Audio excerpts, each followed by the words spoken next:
courageous, adventurous, looking, yes, or looking beyond the narrowness of just the, and especially like for you, Rachel, you're sort of brought up in a town of 65,000, so to broaden that horizon, to see things differently, to experience, new customs, meet people from various other countries, like you've still made really nice contact with.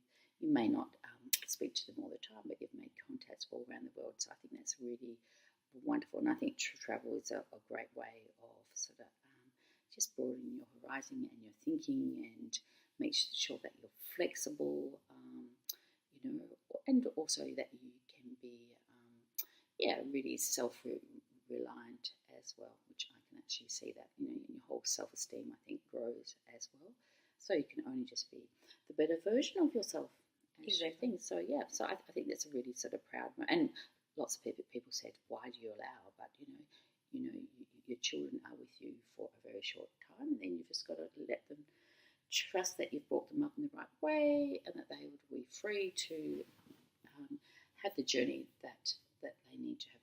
And it's not your journey; it's their journey, their life, their experience. So yeah, but if you've given them the good foundations, which hopefully you have, you can move on.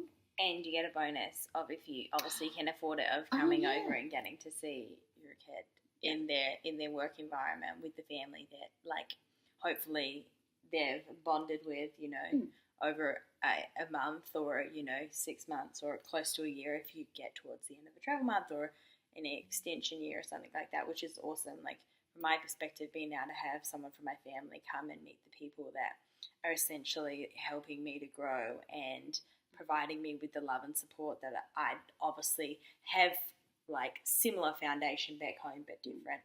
So it's nice for you to be able to see that, because sometimes when you are having a hard time, it's often the family back home that just gets this and this, and this is happening, and this is happening. So it's nice for them to be able to come and see that there is, like, a lot of positive things that are around you as well, and give you perspective on all of that stuff as well. Oh, I think that, like I said, I was very blessed the fact that each time the family have been very open to allow me to come and actually stay and experience. And I think that's a bonus. And the fact that I have been able to journey, that is really, like I say, that's been a very positive. And hopefully, with your first family, we do just, for Facebook friends and that type of thing at Christmas. Yeah, the contact that still remains, because you came over and you got to experience that, and you're real, yeah, and you definitely get to have more than just like the FaceTime with one another. Yes, very concrete. Just like tonight when we've just gone out and played. What do we play?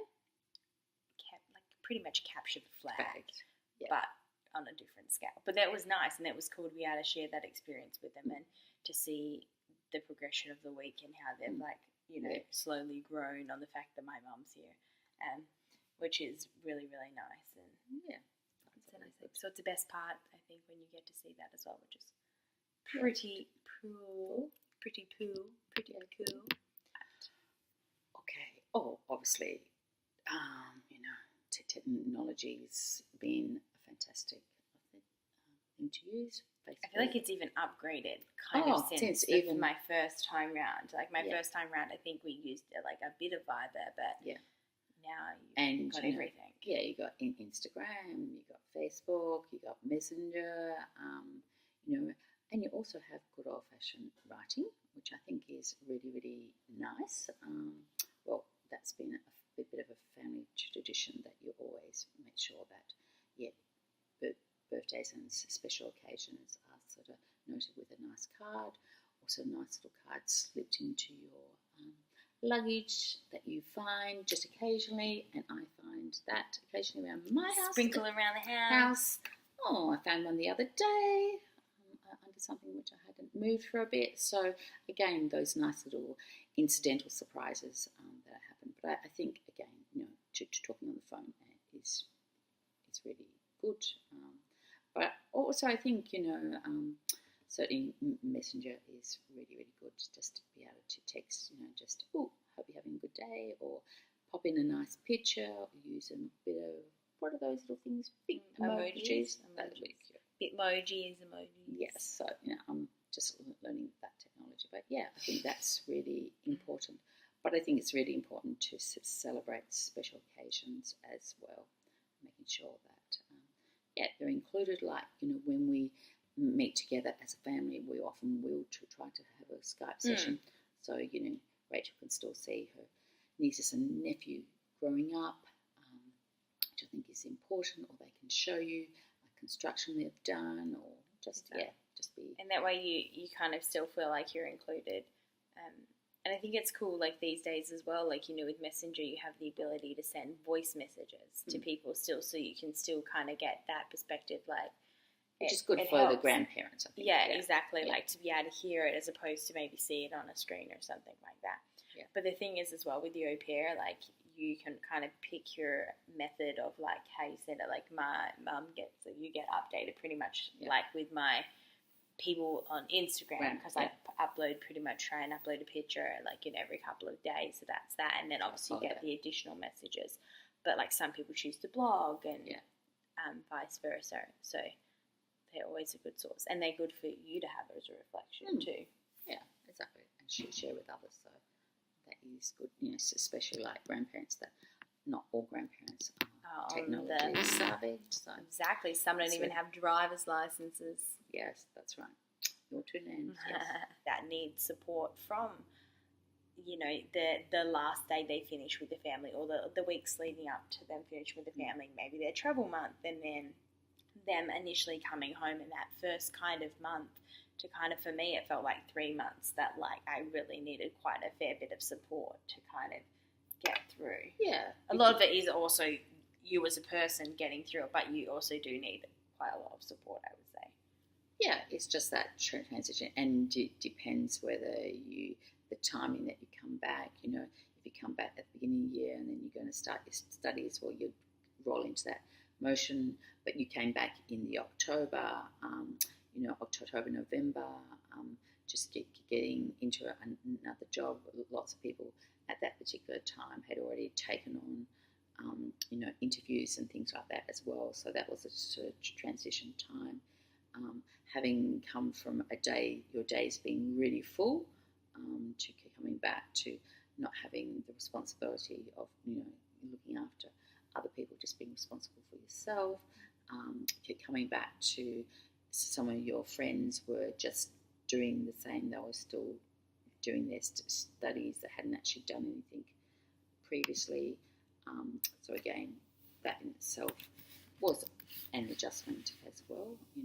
You'd been off doing and seeing lots of places that they were still dreaming about doing, and so that was again, just being able to that, and just getting used to living in back perhaps with your parents for a period of time before you can go out and live independently again. That can be a challenge as well. And I guess helping support them in looking for a job. If you don't have a formal qualification, like the first time when I came back, I just had an events management certificate behind me, but I wasn't able to really utilize that to get a job.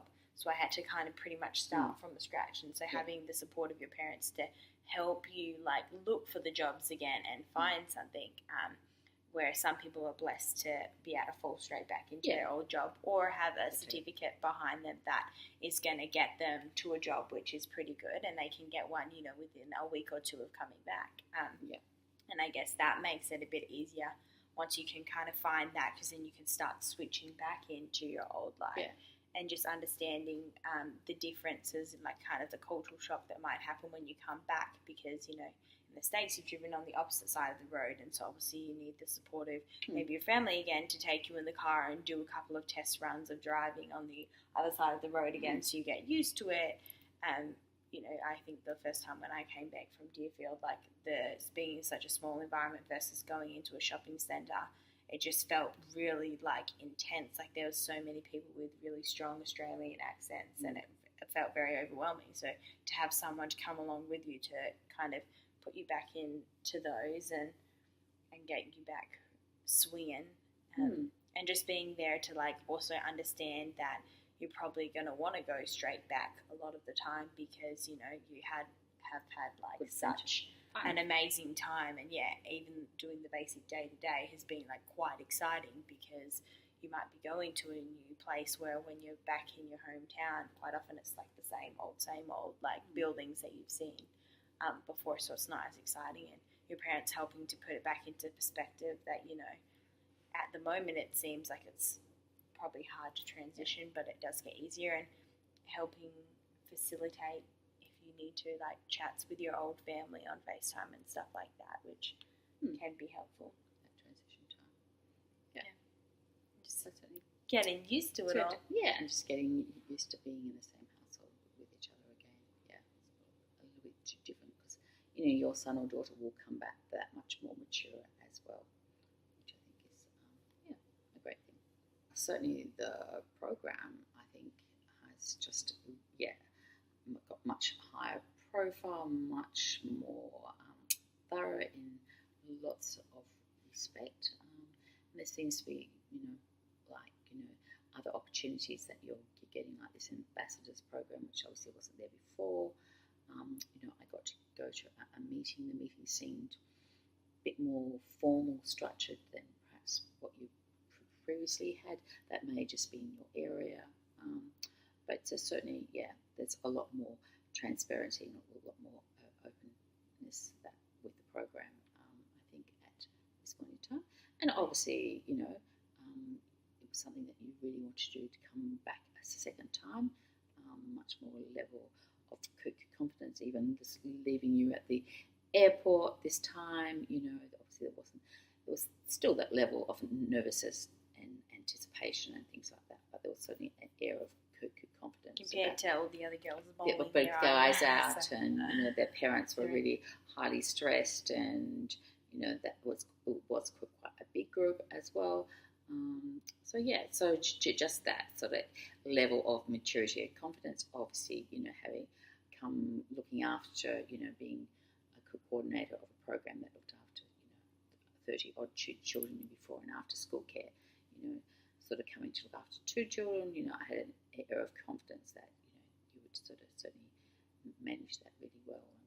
And also just being able to use the skills that, you've in the qualifications that you've actually got.